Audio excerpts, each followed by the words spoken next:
الحمد لله رب العالمين والعاقبة للمتقين ولا عدوان إلا على الظالمين وأشهد أن لا إله إلا الله وحده لا شريك له ولي الصالحين وأشهد أن محمدا عبده ورسوله وصفيه من خلقه وخليله سيد الأولين والآخرين اللهم صل عليه وعلى آله وصحبه ومن اتبعهم بإحسان إلى يوم الدين أما بعد.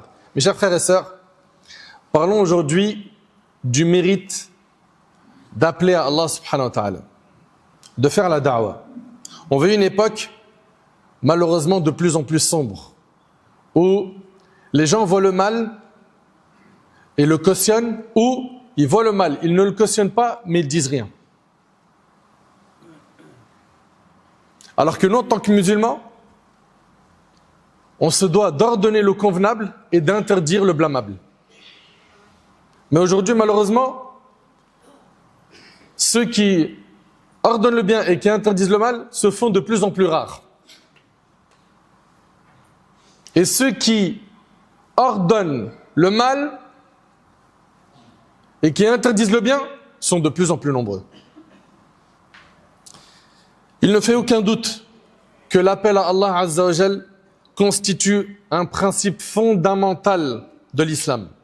De même, il ne fait aucun doute que le bonheur des serviteurs réside dans le fait d'obéir à Allah et au prophète sallam. N'est-ce pas? Tu ne pourras jamais trouver le bonheur dans un chemin qui n'est pas celui d'Allah subhanahu wa ta'ala. Et pour que les gens obéissent à Allah subhanahu wa ta'ala, il faut que nous, on fasse notre devoir en tant que musulmans, c'est de faire la da'wah, d'appeler Allah subhanahu wa ta'ala. Ceux qui nous entourent ne connaissent pas le trésor magnifique qu'on a entre nos mains, qui est le Coran, le livre d'Allah. Ils ne le connaissent pas. Et bien évidemment, je parle de musulmans et de non-musulmans. Et toi et moi, on a une responsabilité. On a une responsabilité de faire la da'wah. Le Coran et la Sunna ont conféré une importance particulière à ce sujet. Et parmi les plus grandes vertus de l'appel à Allah, mentionnées dans ces deux sources, figurent des bienfaits inestimables. L'appel à Allah est la meilleure parole qui puisse être prononcée sur terre. La meilleure parole que tu peux prononcer sur terre, c'est ad-da'wa ila Allah, le fait d'appeler Allah subhanahu wa ta'ala. Allah tabarak wa ta'ala dit dans le Coran وَمَنْ أَحْسَنُ قَوْلًا مِمَّنْ دَعَا إِلَى اللَّهِ وَعَمِلَ صَالِحًا وَقَالَ إِنَّنِي مِنَ الْمُسْلِمِينَ. Qui tient de plus belles paroles que celui qui appelle à Allah, accomplit des œuvres pieuses et dit « Je suis de ceux qui se soumettent à Allah ». As-tu bien médité sur le verset? Qui tient de plus belles paroles que celui qui appelle à Allah? C'est dans Surat Fussilat, dans le verset 33. Qui tient de plus belles paroles que celui qui appelle à Allah, accomplit des œuvres pieuses et dit « Je suis de ceux qui se soumettent à Allah ». N'oubliez pas qu'Allah tabarak wa ta'ala a fait de nous la meilleure communauté par quoi? Par le fait qu'on ordonne le bien et qu'on interdit le mal. Allah dit dans le Coran كنتم خير أمة أخرجت للناس تأمرون بالمعروف وتنهون عن المنكر وتؤمنون بالله. Vous êtes la meilleure communauté suscitée pour les hommes par quoi? Vous commandez le bien, interdisez le mal et croyez en Allah.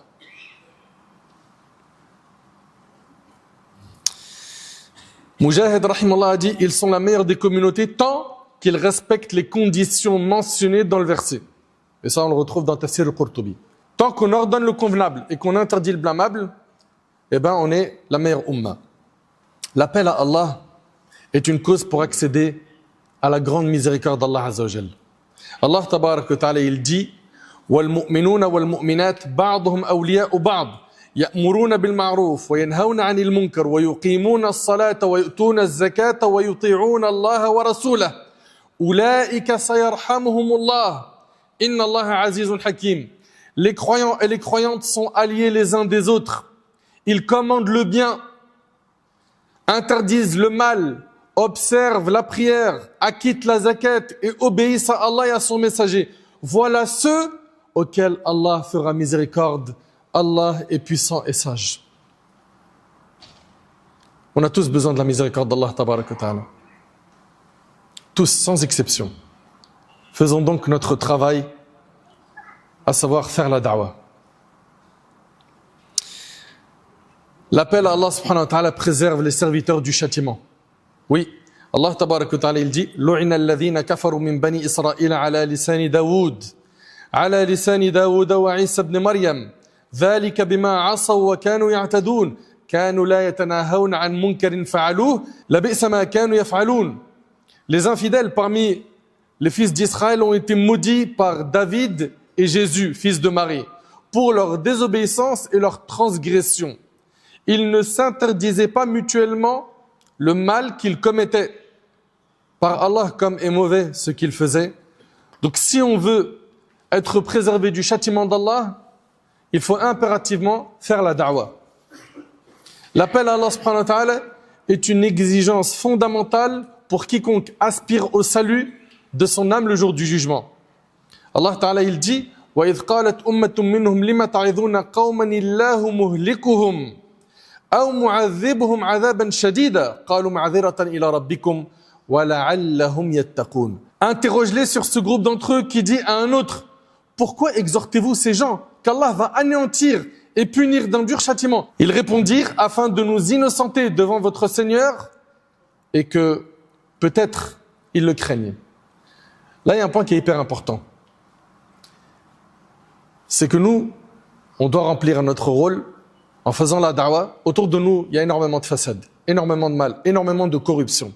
Des gens qui volent, des gens qui vendent de la drogue, des gens qui consomment de l'illicite, des gens qui violent, des gens qui font des énormités. À longueur de journée, on entend des choses catastrophiques, sans compter les règlements de compte dans les cités, les meurtres, etc. On ne les compte plus malheureusement. Nous avons ce devoir d'ordonner le bien et d'interdire le mal. Pourquoi? Pour qu'on puisse sauver notre peau le jour du jugement. Même si les choses ne changent pas, au moins toi tu auras fait ton devoir. Mais ne rien faire sous prétexte que de toute façon ils n'écoutent pas, là on s'expose tous à un grand danger.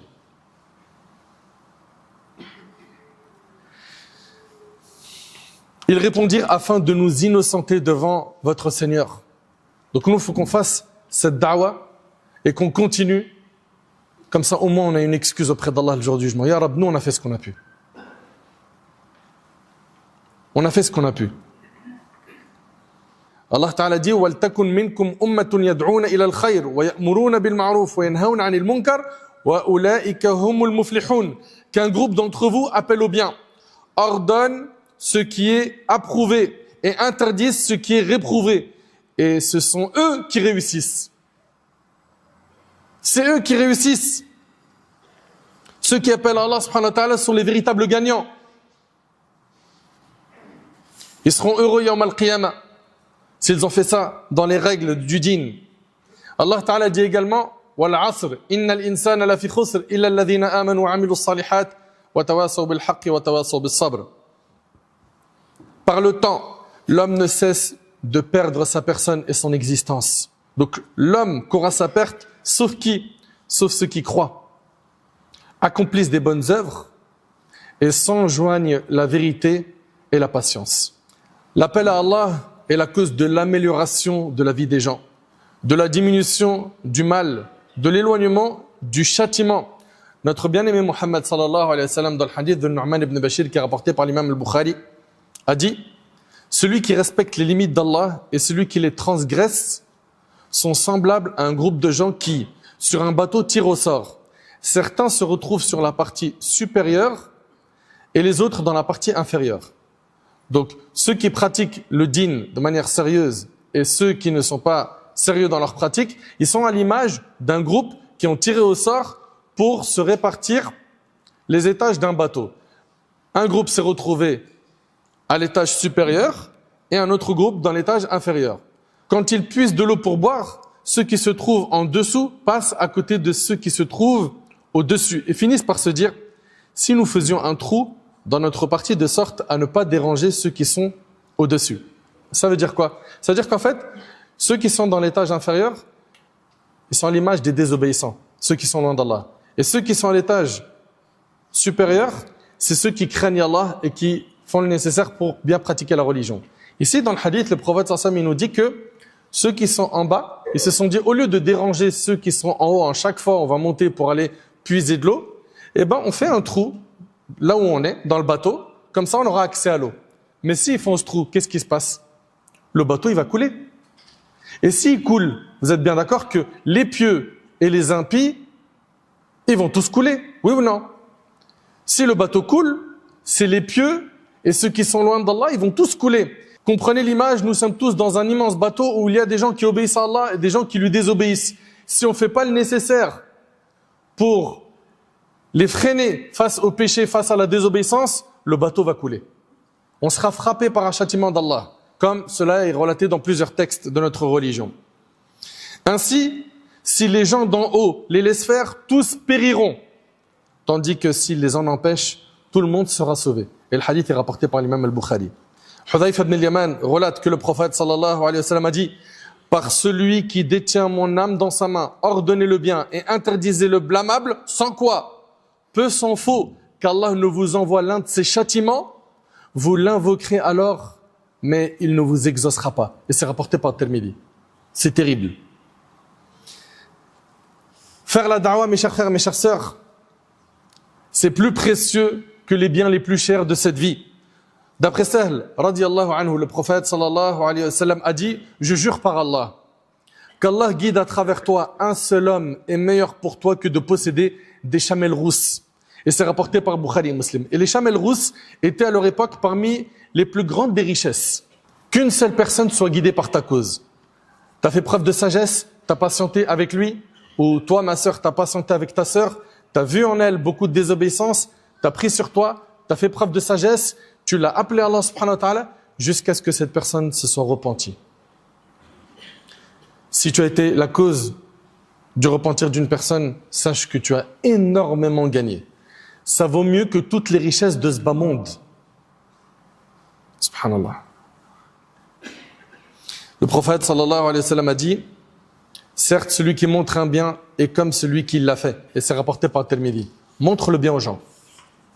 Soit une personne, quand elle est dans un endroit, elle est utile. Elle est utile. Elle est comme la pluie bienfaitrice. Là où il est utile. Et concernant la da'wah, Allah Ta'ala il nous dit: ud'u ila sabili rabbika bil hikmati wal maw'izati al hasana wajadilhum billati hiya ahsan inna rabbaka huwa a'lamu biman dhalla an sabilihi wa huwa a'lamu bil muhtadin. Avec sagesse et bonne exhortation, appelle les hommes à la voix de ton Seigneur. Vous avez vu Allah subhanahu wa ta'ala ce qu'il nous dit dans le Coran: tu veux appeler à Allah, c'est avec sagesse et avec des bonnes paroles. Des paroles qui parfois devront être douces, parfois fermes. Mais le tout doit être chapeauté par la sagesse, la science. Et aujourd'hui, malheureusement, on a énormément de gens qui prêchent sans science. Ils n'ont aucun cursus religieux. Ils n'ont même pas accès à la langue arabe, la langue de la révélation. Comment est-ce que tu peux comprendre les textes si tu n'as même pas la langue arabe? Donc, on est en train d'encourager nos frères et nos sœurs, jeunes et moins jeunes, à appeler Allah subhanahu wa ta'ala, mais avec un bagage. C'est pas tu es quelqu'un qui parle bien, tu es fort en montage vidéo, allez, un compte sur TikTok, sur YouTube, et on est parti pour faire la da'wah. T'as pas étudié. T'as pas étudié. Il n'y a rien de logique dans ce que tu fais. Tu étudies, tu termines un cursus, ou tu étudies auprès des gens de science, tu as fini un cursus religieux dans une université par exemple, ou bien tu as assez étudié chez des gens de science, là fais da'wah. Mais là ce qu'on voit aujourd'hui, des jeunes et des moins jeunes qui font da'wah et qui disent n'importe quoi, la cause, c'est le bagage religieux est faible, voire inexistant pour certains. Sans compter le manque de pudeur où ils vont s'engager à parler de sujets très complexes. Par exemple, le don d'organes. Il n'a aucun bagage religieux, aucun. Mais il faut rester à sa place. Ça fait plus de dégâts qu'autre chose de parler de sujets que tu ne maîtrises pas. Avec sagesse et bonne exhortation, appelle les hommes à la voix de ton Seigneur et discute avec eux de la meilleure façon. Ton Seigneur connaît mieux que quiconque ceux qui s'égarent de sa voie et ceux qui sont bien guidés. Et n'oubliez pas que le prophète sallallahu alayhi wa sallam a dit: quiconque d'entre vous voit quelque chose de blâmable, qu'il le change de sa main. S'il ne peut pas, alors avec sa langue. Et s'il ne peut pas, alors avec son cœur. Et c'est là le plus faible niveau de la foi. C'est rapporté par l'imam Muslim. Donc mes chers frères, mes chères sœurs, comme vous pouvez le voir et le constater, autour de nous, il y a de la désobéissance. Et il y en a même beaucoup. Si chacun d'entre nous remplit sa mission de musulman, de père de famille avec ses enfants, de grand frère envers ses petits frères, ou les sœurs entre elles, etc., eh bien, bi'idhnillah, on va non seulement diminuer le mal, et surtout, Yawm al-Qiyamah, le jour du jugement, t'es excusé. T'es pas resté inactif face au mal que tu vois. Mais aujourd'hui, il fume devant toi, tu lui dis rien. Il se détruit en prenant l'autoroute du haram, tu dis rien. Tu le vois dans une relation illicite avec une fille ou elle avec un garçon, tu dis rien. Mais jusqu'à quand en fait? Jusqu'à quand? Enfin, chacun d'entre nous fait ce qu'il peut en fonction de ses moyens pour diminuer le mal autour de lui. Déjà auprès de sa famille, n'oubliez pas qu'Allah Ta'ala dit « Ya ayyuhalladhina amanu, qu anfusakum wa ahlikum nara » ô vous qui avez cru, préservez-vous ainsi que vos familles du feu. Donc déjà ta famille, occupe-toi-en, occupe-toi de tes enfants. Et surtout, je m'adresse au papa, je m'adresse aux mamans. Nos enfants sont une grande responsabilité qu'on a. Et combien malheureusement de parents aujourd'hui sont démissionnaires. Ils ne savent plus du tout ce que leurs enfants font. Ils leur donnent une liberté totale. Et après on entend que c'est leurs enfants à eux qui commettent le plus de dégâts à l'école, dans le quartier, là où ils vont. Tout ça pourquoi? Parce qu'on a principalement des parents qui sont démissionnaires. Fait qu'Allah il vous préserve. Demandez l'aide d'Allah, ne baissez jamais les bras, ne lâchez jamais les efforts dans l'éducation, même si c'est difficile, même si la fréquentation de vos enfants ne vous aide pas, ne lâchez pas. Demandez l'aide d'Allah, Allah vous facilitera. Et s'il vous éprouve, c'est pour votre bien. Il y a une sagesse dans toute chose, mais juste vous tenez bon, au moins, vous serez excusé devant Allah. Ya Rab, j'ai fait ce que j'ai pu, mais voilà, j'ai pas réussi. Fait qu'Allah, tabaraka wa ta'ala, fasse de nous des acteurs positifs. J'implore Allah subhanahu wa ta'ala de faire de nous des clés pour le bien, des barrières contre le mal. J'implore Allah subhanahu wa ta'ala de nous utiliser dans le bien jusqu'à notre dernier souffle.